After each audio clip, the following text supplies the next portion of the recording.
ემიგრანტი ვარ დიახ.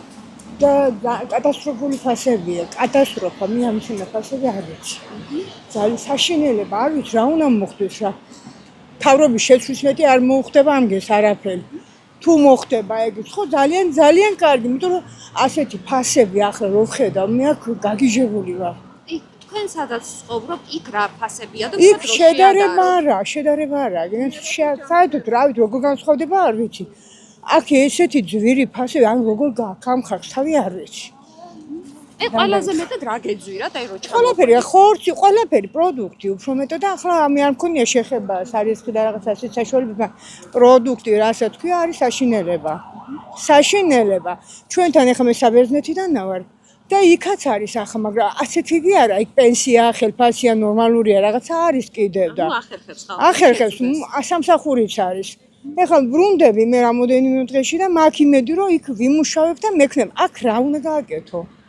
მინდა დავრუნდე დიდი სიამოვნებით, არანაირი საშუალება არა აქვს რომ დავრუნდე. არ გვაქვს იმის პირობები, ელემენტარული სამსახური არაა. რა მინდა ეხლა მე ამ ხნის ხალხს იქ აი პენსიონერები იქ როგორ ცხოვრობენ და გადასარი შედარება არაა. შედარება, უბრალოდ არ ვიცი რა გითხრა ეხლა როგორც შავი და თეთრი ისე განსხვავდება. აქ რა ხელფასი და რა პენსია გაქვთ, არაფერი. ეს მთავრობა სანამ იქნება, ასე ვარესი მდგომარეობა, ვარესი გლახისკენ. აქ მე წასული ვარ 16 წელიწადია და ის დრო მენატრება. ეხლა ისეთ სიტუაციები აქ მე არ ვიცი როგორ ძლებს ეს ხალხი, რა სჭამენ, რა სვამენ. არ ვიცი, ძალიან კატასტროფა.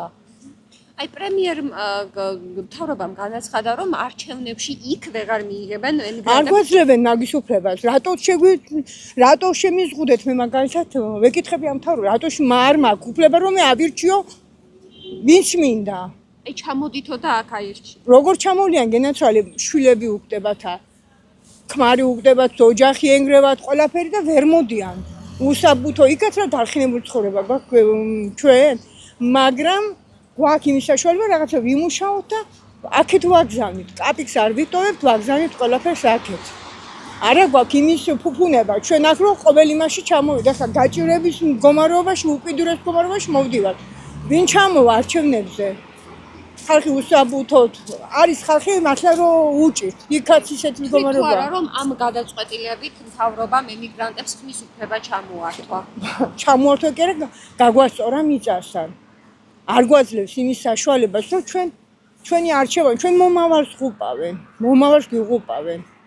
არა გვაქვს არანაირი საშუალება, როგორ შეიძლება რომ ადამიანს უფლება არ მიცე, ხმის უფლების წართმევა, არ ვიცი. აი, თქვათ იყო ასეთი პრემიერმა განაცხადა თვით რომ დეზინფორმაციის მსხვერპლი არიან ემიგრაციაში მყოფი ქართველები. ჩვენ რო ვფლობთ ინფორმაციას, იმდენი შეიძლება საქართველოში არ იყოს, რომ იცოდეს ხალხმა, იმიტომ რომ იქ ჩვენ ძალაუნებურად რაღაციდან რაღაცით ვიპოვებთ ინფორმაციას. აქ ხალხი ისია ახლა ვიყავი სოფლებში, ხო, ისე არიან ამ იმედის იმაზე. მე თქვენ არ ვიცი რომელი სახათ არის მაინტერესებს. ხო, არ მაინტერესებს. იმიტომ რომ მე რაც მაგ გულში იმას ვამბობ. ხო, არის ხალხი ისე დაჩრუნგებული ამ იმედის ტელევიზიით, ის სერიალებით, იმ რაღაცა უბედურებით ვერ დაელაპარაკები. ვერ დაელაპარაკები, სიმართლე კი არა. მომიწია ხა სოფელში ვიყავი რამოდენიმე გავჩუმდი. კიდო ან ნაცნობობით ან ვიღაცის წყენებან, მაგრამ ვხედავ რომ კატასტროფა არის.